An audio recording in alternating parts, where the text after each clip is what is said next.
Hard to believe, folks, but it is Monday, January 3rd, the first trading day of 2022. Guy Adami here, joined by Dan Nathan. You are watching the inaugural episode of Market Call Charts. I hope inaugural means first because this is the first one, folks. Every Monday live at 11 a.m., we're going to break down the most important charts in our opinion in the market with the chart master himself, Carter Braxton Worth of Worth Charting. Today's episode of Market Call is brought to you by FactSet and Open Exchange. Dan Nathan, Happy New Year to you. What's cooking, my man? Hey, Happy New Year to you, Guy Adami. It's great to be here on a Monday, live at 11. Thanks to our friends at Open Exchange for making this happen here. Man, we are going to be looking at the market through different lenses on different days of the week, and you and I are going to still bring the same stuff that we are focused on, the catalyst, the single stock names, the macro stuff, but we're really going to focus on Carter's charts here because he does phenomenal work, as you know, Guy.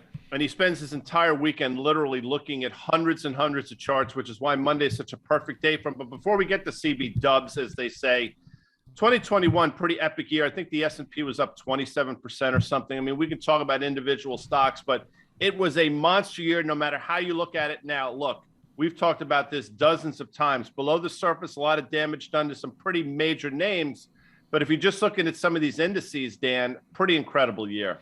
Yeah, the S&P 500 in particular here, you know, with dividends nearly 29% higher. I think Ryan Dietrich over at LPL had a great tweet just demonstrating, you know, when you have a 25% year in the S&P 500, it doesn't mean that you're going to get killed the next year. In fact, it means that you're not likely to beat that sort of percentage gain over the next year, but it's still much higher or higher than next year, more than often than not. You know, the average, I think, return is somewhere between 9 and 10%. I thought that was really interesting. Also, we know, we've seen some data about the new highs, 70 new highs last year in 2021. That is second to 1995 when there were 77. And we know what happened from 95 up until 2000 when the market corrected. We had a bunch of double-digit gains year after year. So that just makes the point that just because you have a great year when it's unexpected doesn't mean that you will not have positive performance from there on out, Guy. No, it's going to be fat. Look, I'm really interested to see what happens early this year. We're going to talk about what's going on before we bring Carter in. I mean, just in terms of today, what we're seeing, I mean, again, I think you have to highlight the move in yields. 2 years now, around 80 basis points. We haven't seen that in quite some time. And in the 10-year trading either side of 1.6%. I mean, the moves have been pretty epic, but this says it all. I mean, if you just go back and look, it's safe to say with about an 86% certainty that 2022 is going to be a decent year. It might not be 26.9%, but it'll probably be high single digits, high single digits, 11, 12, that type of thing. And look, a lot of people, I think, would be thrilled with that given what we've just seen. But again, Dan, there's so many warning signs out there, and that's why we're going to have the great Carter Worth every Monday to sort of bring us some of the individual names that he's seeing and what he thinks is going on. Yeah, well, I guess if you look at the calendar here, we get things going right out of the gate. We know that there's an OPEC meeting this week, an OPEC plus meeting this week, crude oil, and the direction of industrial commodities in general have been a big theme. If you think about one of those headwinds that you just talked about, Guy, would be inflation and how the Fed is dealing with that. We know that we have a Fed meeting coming up towards the end of the month, and given what's happened with this Omicron variant, the idea that the Fed might take their foot off the pedal, I don't think so. You don't think so, and that would be wrong for them to do so. But the jobs, I mean, we have a tight jobs market, we have high inflation, and that's all playing into what the Fed may or may not do later this month. But the big one for us as we think about the stock market is going to be Q4 earnings and Q1 guidance, and all of those variables that we just discussed, higher rates, higher prices, that's going to work itself into a lot of forward guidance, and that's going to really then cause investors to really focus on valuations and what that means relative to where rates and inflation is expected to be. And this comes at a time, and you've seen the data, Guy, that corporate profit margins here in the US are very near all-time high. So the question is, do corporates pass through price increases to consumers at a time where we know that stimulus is rolling off and they're also faced with higher prices at the pump in other places, or do they eat it? And does that eat into profit margins? And thus, do we have to rethink current valuations? Because where the S&P 500 is trading, it's well above 5 and 10-year averages right now. Absolutely. I mean, I think the S&P 500 right now is probably trading around 22 or so times earnings, which is a big number. I mean, historically, I think it trades 16 and a half, 17 or so. So you can do that math. The one thing I want to talk about, you mentioned the OPEC meeting. We'll see. I do think energy is going to be a story in 2022. It was a story in 2021 for the right reasons and the wrong reasons. I mean, at the end of the day, energy did pretty well at year end, but some of the peaks and valleys along the way were pretty epic. We'll see what 2022 holds. I'll still say that I think crude oil trades $100 early here in 2022, and we'll see what that means to the broader market. In terms of earnings growth, that to me is everything. Real quick before we bring Carter in. Obviously, 2021 was a sort of anomaly in terms of earnings growth year over year for obvious reasons. I think things get a little more normalized this year. A lot of people thinking 9% EPS growth. A lot of people think it's going to be more significantly higher than that. That to me is that's going to be the story. Anyway, it's time to bring in Carter Worth, who I just mentioned does incredible work every weekend, but he does it over during the week as well. He literally goes through hundreds of charts, and he said, bring some stuff with us every Monday. Carter, how are you? Well, I think he's doing fine, Guy. He's just on mute right now here, bud. But wait a we're second. Get He's on here. mute. Here we are, that's Carter. like the opening of a restaurant, and they don't have the forks ready. Carter, we're 2 years into the pandemic, and you're still figuring out how to use Zoom. Welcome what here, I man. said when no one could hear me is how much I love you guys. Actually, what I actually said was that, and yes, I did my Sunday work. Went through a lot of charts, and let's try to figure some things out together. Well, let's definitely try to figure some things out. First charts we want to look at, I think, and you love to toggle the S&P 500. I mean, look, textbook, lower left, upper right, and this is not over a year. I mean, this is basically for the last 5.5, 6 years. Looks pretty good. Obviously, outside that huge move to the downside in March of 2020, it's a pretty constructive chart, Carter. Yeah, up and to the right, one would call that an uptrend, right? And one would say, how do we know whether it continues or whether it doesn't?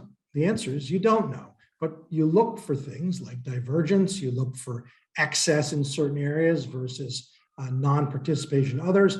But one thing we know, and this is important, there is an odd, or maybe you call it witless or silly Wall Street convention that strategists produce a forecast for where the market will be 12 months from now, at the beginning of every year, or just at the end. And we have it yet again. I mean, you think how ridiculous. First of all, who's to say 12 months from now where we will close, not to mention the path we will travel.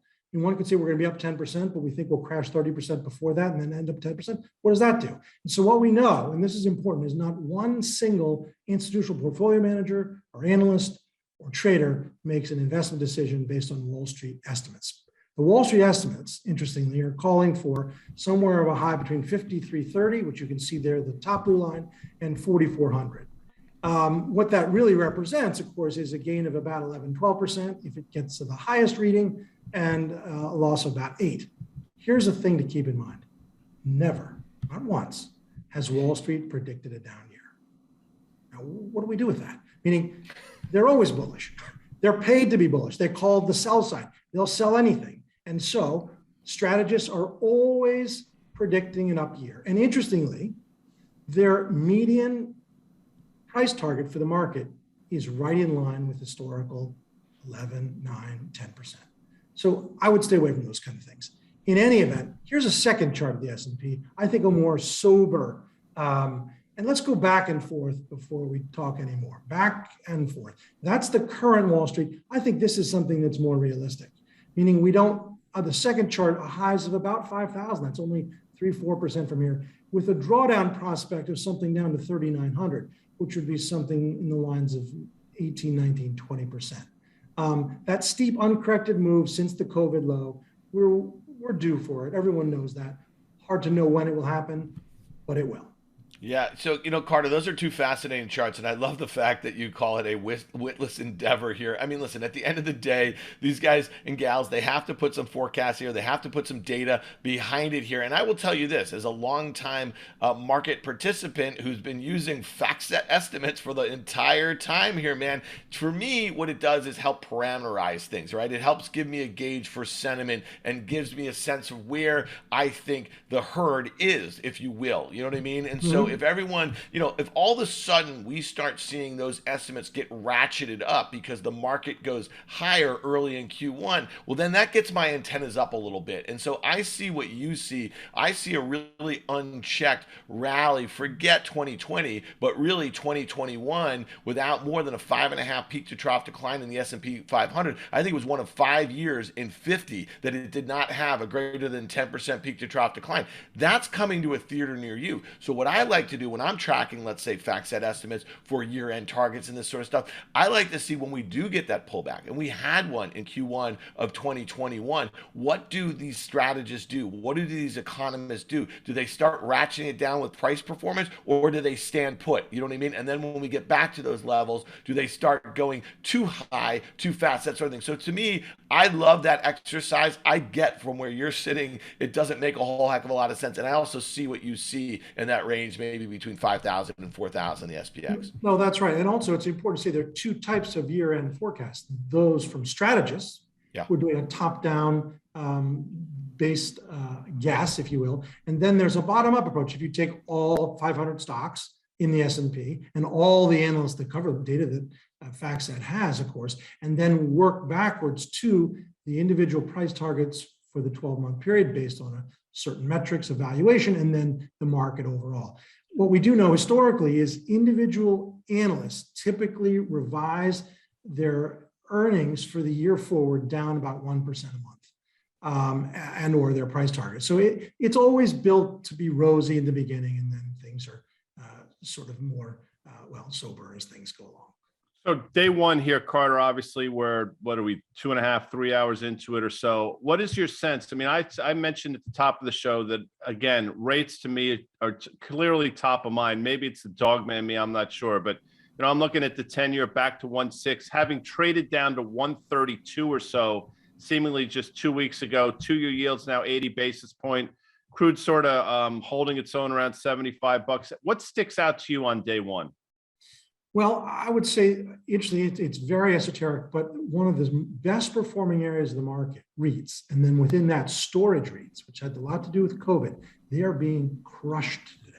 So if you look at public storage, EXR, and others, literally massive declines. And I think that often happens when you get the concept of profit taking in the new year.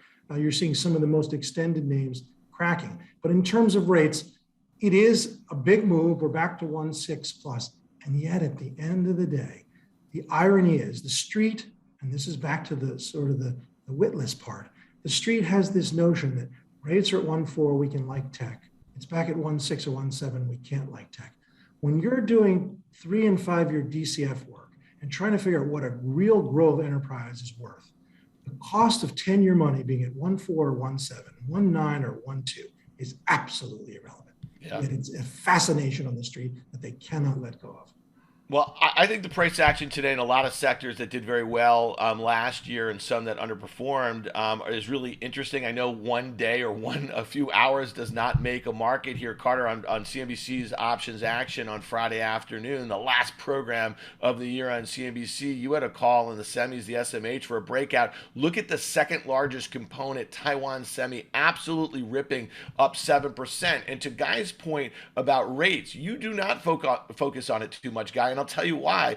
Every morning, the Dominic Chu on CNBC, he posts this top 10 tickers that are searched on CNBC.com the prior day. When I tell you, it seems like 9 out of 10 days is the 10-year U.S. Treasury yield is number one, which is fascinating when you think about it. So it definitely has worked its way into the psyche of investors. And because you have rates moving up right now, look at what's going on in the banks. Guy, I got to get your take on that. They are absolutely ripping. And then on the flip side of that, okay, I see that stuff that really outperformed, that was kind of head scratching in the last month and a half or so. Utilities, staples, all getting hit hard right now. And then I'm also seeing pharma, and you just mentioned REITs, Carter, but I'm also seeing home builders getting hit really hard. So some really interesting, maybe it's just repositioning on the first day of the year. Guy, what's your take on banks? Because the move out of the gate is pretty impressive. Day one coming for Goldman Sachs in a big way. I mean, the thing about banks, I think Carter could speak to this as well because he does fundamental work too. not all banks are created equal, and that comes in the form of valuation. I mean, on the one end of the spectrum, you have a name like Citibank, which at its trough was trading around 70% or so of tangible book value. On the flip side, you have JP Morgan, which at its peak was probably trading at 2.5 times. And one has to wonder if that chasm is justified. I mean, I understand that JP Morgan is a more important and probably a better run bank than Citi, but how much more and how much more important, I think, is what the market is dealing with. In terms of banks, look, I do think there's going to be some hiccups along the way, but some of these banks continue to be just dirt cheap on a couple different metrics: price to tangible book one, and price to earnings as well. And if we do see a meaningful rise in yields, it obviously plays to their benefit. So I think there's some names you can like. You've mentioned Morgan Stanley for years. I think they're probably best suited in the investment bank. I think Citi will see a meaningful correction to the upside, a meaningful recalibration, I guess, to the upside early this year. And my favorite financial, it's not a bank, but Blackstone, which pulled back at the end of last year, I think will get on its horse again in 2022. All right, so we got to hit one name, Guy, that really obviously took over the market last year. It got to north of $1 trillion in market cap. The CEO founder, Elon Musk, was made Times Person of the Year just a couple of weeks ago. So we start 2022 kind of the way we started 2021, where literally Tesla and Musk were sucking all the air out of the room. Last night, the company reported their Q4 deliveries, which solidly beat expectations. The stock, I think last I looked, was up 9 or 10%. It is the best performing stock, Guy, in the S&P 500 here, but a lot of stuff going on. And there's this guy on Twitter, he's the perma bull on the name, Gary Black. He lists all those catalysts. Just look at them. These are all coming up in the next few weeks or months or whatever. So he's all in on this one. And I think it's important to kind of keep notice. The stock does move often on a lot of these kind of data points here, but you had the call. You thought the stock would break out at that prior high of 900. This was earlier in the fall, and it did. It at that massive gap. And then you also thought at some point it would pull back to that breakout level. What's your thoughts before we get Carter's take on the charts of what's going on with Tesla? Will Tesla have the ability? Literally, no one thought it would ever be $1 billion market cap. Could it go to $2 billion in this year? Yeah, trillion. I know you misspoke, but yeah, trillion. The answer is I don't think it gets to 2 trillion this year. But look, I think early this year you're going to see sort of this reacceleration to the upside. And you mentioned it. I thought Tesla would rally a couple earnings releases ago. I said it would probably trade through 1100. I never thought it would get to 1240, but we got there. Then to your point, I said we're going to do a back and fill, and we should absolutely retrace back to the prior all-time high in February, which, if memory serves, was $900.33. And as Carter would say, and I don't want to speak for him because he's here, to the penny, that's exactly what happened. And now I think we find ourselves in a paradigm where next leg higher. That's my sense. And I think it's going to happen pretty early this year. And we'll see. I think there's going to be money put to work once again in Tesla. Again, I don't think it gets to 2 trillion, but I think people should be surprised by how well it does early this year, Dan. And I'm sure Carter has some thoughts as well. Yeah, I mean, look at what you just heard, anyone listening right now, verbally, this chart is a pictorial representation of what Guy described, meaning you have a well-defined uptrend, you can see it there, and you have an approach of a former high, and then news-related Hertz or whatever it might be, a gap up, and then it checks back to the penny, to the prior high, and bounces. And so the question now is news-related, they put out earnings, whatever it might be. Is the stock able to regain that former high at 1243? And then is it able to exceed that high? And that would be the sequencing that one would look for. And so in principle, the gap up today, news-related, the price objective for a follow-on would be the prior high. And more often than not, before exceeding a high, you get stuck contending with it. And that would be, so that peak to trough drawdown was 28%. And now we're recovering, well, not all, some of the sell-off. Do we recover all of it and get back to that high? Presumption is yes. Yeah, well, listen, Carter, I look at that thing and it looks like a rocket ship. And listen, I've been totally wrong on the fundamentals. I've been focused on valuation. I think one of the things, if you follow that guy, Gary Black, on Twitter, he's really talking about the fundamentals inflecting. That beat that they had in Q4 really bodes well for what they're likely to do as far as shipments and the sort of leverage that they're going to get on their model, especially as they expand geographically. So to me, listen, I remember at a time when BlackBerry took off, it was nearly 20 years ago, and there was a lot of investors investors who were just very easily thinking about tech over the last 10 years, and they weren't thinking about what might be able to happen over the next 10. I'm not telling you I've become a bull. I would have loved to have seen that thing check back a little bit to that uptrend and really feel oversold. I'll just say this though, guys, if it can't hold today's gains, and gives them up over the next couple of days, I think it will be going back below 900. And it would be really, I think, a great thing for investors if this is going to be the story that redefines the automobile industry, which it has in just a short period of time. In a year where we know there's a lot of competition coming online, I think you'd love to have the opportunity to buy this thing when it's sort of out of favor, which it is not right now. All right, Guy Adami, we're going to switch gears here because we got a segment. I mean, listen, we love doing market call here, and we do it a little differently. But now that we have Carter every Monday, we got a segment that we call Breakout and Breakdown. You said earlier, mistakenly that Carter looks at hundreds of charts. He looks at thousands of charts over the weekends, and he doesn't even look at the names. And then when he finally sees the patterns that he's focused on, then he puts the names over. I know I'm speaking for you, Carter. Let's talk about a couple of names that you see, one going higher and one going lower. That's right. And it's there's that thing about Rorschach cards. What's your impression? The key to charting, as I was taught, is the longer you're staring at it, the worse it's going to get. Your impression is important, right? What you see, and that comes from a trained eye. You can do it for 60 minutes or 6 hours or 60 years. But the more you do it, like any other endeavor, the better and more trained the eye gets. Let's look at two stocks that I think are interesting junctures. The first is Berkshire Hathaway. Let's do this. This is a good chart. This is a comparative chart.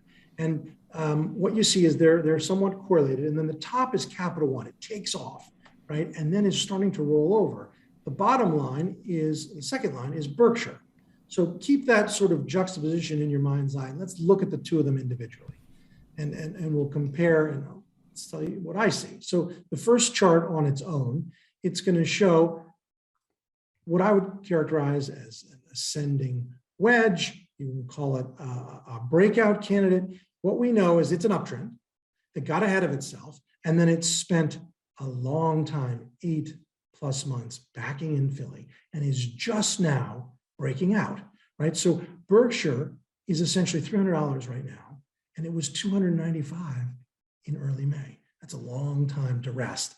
And so the sequence is a huge advance, and now consolidating, resting, working off the overbought condition for 8+ months, and now in a position to reassert itself again. So a conventional buy juncture, a textbook breakout candidate, and I think this is an excellent way. It is the second largest stock in the financial sector, but it's also railroads. It's a lot of things, as everyone knows. And interesting, and finally, offensive and defensive. If the market's in trouble or getting into any trouble, Berkshire will invariably hold up well. If the market's going to keep going, Berkshire will participate, having not done anything for 10 months. And it's interesting. I mean, you mentioned Berkshire Hathaway, the largest component in some of these financial ETFs, probably for good reason. But I think to your point, I mean, this is going to tell the tale a lot of times for what the broader market's going to do. And I think that's exactly right. Next one we need to look at, though, in terms of another name, is Capital One Financial, because this is telling a different story. Now, people have tried to say this is a buy on valuation, but for the last 3 or 4 months, you can say that all you want, but the stock has not performed at all.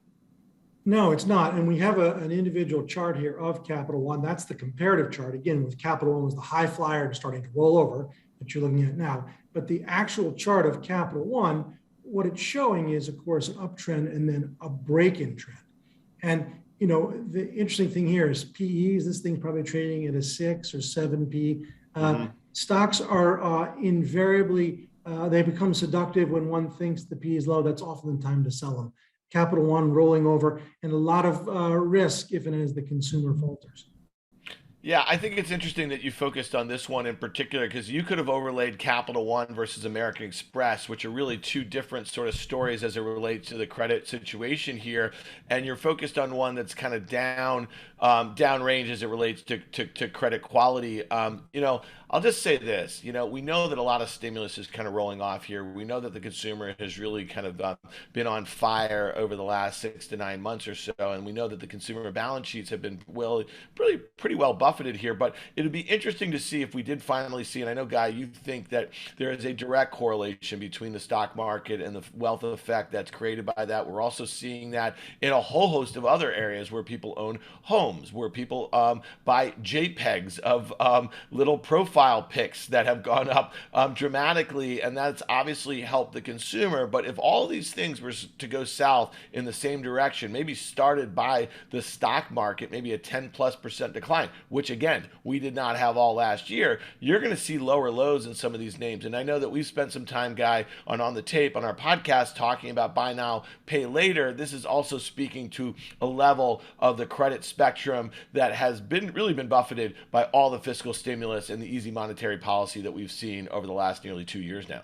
Yeah, and you would look at this chart and you say, Capital One looks interesting here, but if we don't have it, but if you go at a longer term, I mean, this stock was a rocket ship from obviously the March 2020 lows to the recent all-time high, which, by the way, is on that screen from this past summer. I would look at Capital One reporting at the end of this month and say, you know what, there's still room to the downside. Carter has that down arrow, I think, correctly so.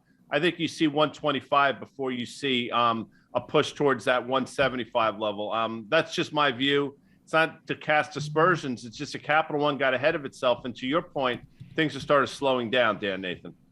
All right, my man. Well, listen, the bank earnings, they're going to start off Q4 earnings season in the middle of this month. And that's always a really interesting to see to think how banks trade into those results and how they trade it out. And sometimes they really set the tone for earnings season, if you will.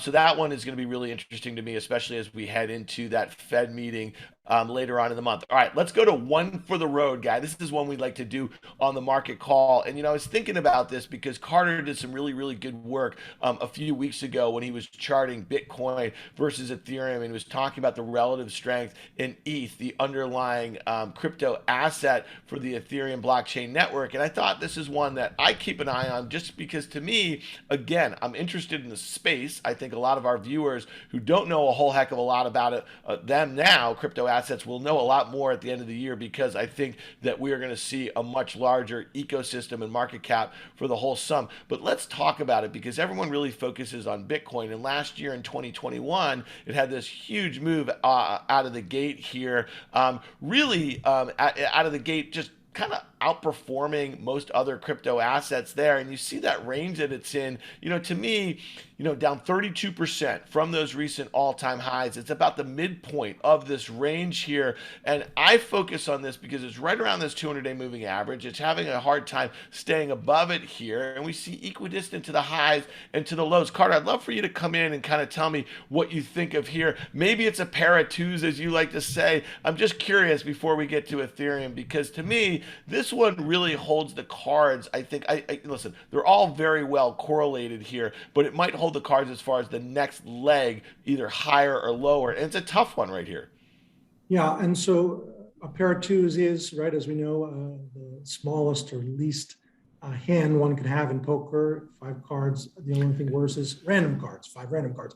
So here's the real issue: is the burden of proof, and I think we'd characterize this way, is starting to shift to the bull. The burden of proof has been on the bear, right? The bear has to make his case. Bitcoin's bad. Bitcoin hasn't been bad. It's been great. But what we have is 2 things that are incontrovertible. We have an attempt to break out and a failure, right? So double top, if you will. And now we have very heavy day-to-day action at a critical moving average. So the lack of a bounce is starting to shift the burden to the bull. The bull has to make the case, no, it wasn't a double top. No, it's not acting poorly. Where the bear can just point to the facts now. We couldn't make a new high, and we're not progressing day to day, week over week. I look at this real quick and say, yeah, I'm sorry, Dan, but you're right. We're just straddling this 200-day moving average, and we're trying to figure it out. I mean, if you go back and look, when it had a meaningful break one way or the other over the last year or so, that's been the play. So you have to wait at this point. I mean, if I'm looking at this, I say on the upside, you're waiting for a close above 50 to sort of get reinforcement, maybe the next leg higher. On the downside, it closed below 45, and we're probably staring at the high 30,000s or so on the downside. But right here, to me, is a pair of twos, and it's no man's land, Dan Nathan. Yeah, and I bring it up, and I'm glad to get your take on it, Guy, because you made this point over the course of 2021 when it's very volatile, and you look at some of the, just the price action of late, it really kind of maps some of the high growth, high valuation, kind of low earnings sort of tech stories that have done very poorly, and so it hasn't been correlated to the S&P really. When you look at the downward volatility, it's more correlated to the kind of high growth names that we just talked about here. But let's look at ETH. Let's look at Ethereum here. And when you look at this price action, you just all of a sudden you just see relative strength. You see it above its 200-day moving average. Obviously, there's some overhead resistance there. It's below that uptrend from the July lows, or excuse me, it's below. Yeah, it is below that uptrend. So to me, this one, I think that near-term test of that 200-day maybe seems likely. Bitcoin really feels like it wants to go back towards that 40,000 level. That was the SEP lows, but the SEP lows for Ethereum might make this thing really oversold. Carter, what's your take on this chart? And I know that you like the relative outperformance here over Bitcoin. I do, and I think that's the most important thing. But one could say, well, isn't it the same? Is it also a failed breakout? Yes, but it was able to move higher above the prior high than Bitcoin. So it exhibited strength. And while it did ultimately give that gain back, it also is still above its moving average, 200-day in this case. And so the relative performance of one to the other is a data point that has to be acknowledged. And by all accounts, it favors Ethereum versus Bitcoin. We promised the folks to get about in 30 minutes, Dan, Nathan, and Carter Worth, so I'm going to do it now. You see these charts. I mean, they're wonderful. This is the relative strength that CBW was talking about. I want to thank Carter because he just brings it. And he's going to bring it every Monday. Thank you, CBW. Obviously, thanks, Dan Nathan. Some parting words, Dan? Yeah, man, listen, new year, new possibilities, and the stuff that got you here last year might not exactly be the stuff that kind of gets you to the finish line in 2022, so be open-minded about some of that stuff. We're going to try to do that on Market Call Charts here with Carter every week. You might be the person who starts a trade or an investment idea with a technical, a chart, that sort of thing, or you might start with the fundamentals, and you might use the charts to kind of help inform your decision. That's how I usually do it. So to me, they're very important to me, so I feel really fortunate to have Carter with us, Guy, every Monday. Every Monday. Jan 10th, the next one.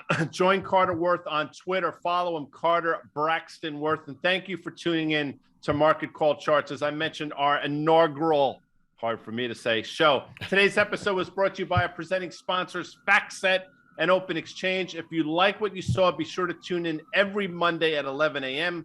Dan and I will be back tomorrow for Market Call Macro, where we'll break down broad markets through the lens of futures. We'll see you all then.